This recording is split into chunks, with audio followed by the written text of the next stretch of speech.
Depuis le début de l'année, plus de 1750 clandestins sont morts en tentant de traverser la Méditerranée. Et la semaine dernière, après un naufrage particulièrement meurtrier, l'Europe avait apporté un semblant de réponse, mais la chef de la diplomatie européenne reconnaît aujourd'hui qu'il faut faire plus.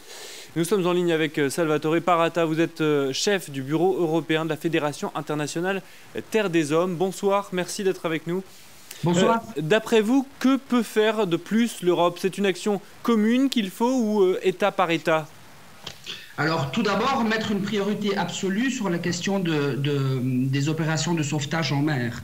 Nous sommes face à une situation où, effectivement, les chefs d'État européens et les institutions européennes n'ont pas suffisamment insisté dans leur sommet européen la semaine passée et au débat qu'il y a eu au Parlement aujourd'hui sur la priorité absolue de sauver des vies en mer. Deuxièmement, effectivement, au niveau de l'accueil des migrants dans l'Union européenne, les propositions faites ont un vocabulaire très faible finalement, puisqu'on parle de projets volontaires, de redistribution de certains migrants ou de certains demandeurs d'asile qui arrivent en Europe.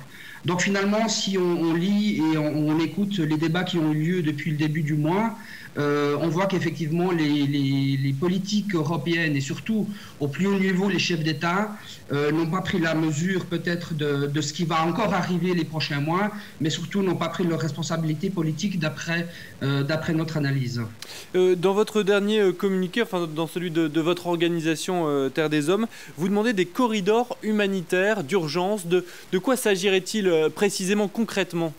Tout à fait, ce serait la mise en place d'un système coordonné entre les pays européens et à travers les délégations de l'Union européenne dans les pays de départ et dans les pays de transit, afin qu'on ouvre des possibilités de migration légale et sûre pour les gens qui ont droit à la protection internationale ou qui ont décidé de fuir leur pays. Donc c'est un système,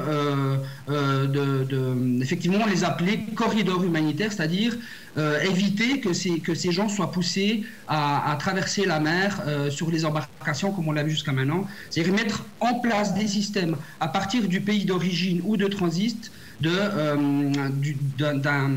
accès légal sous la protection internationale vers l'Europe. Merci beaucoup Salvatore Parata d'être intervenu en direct ce soir dans Paris Direct.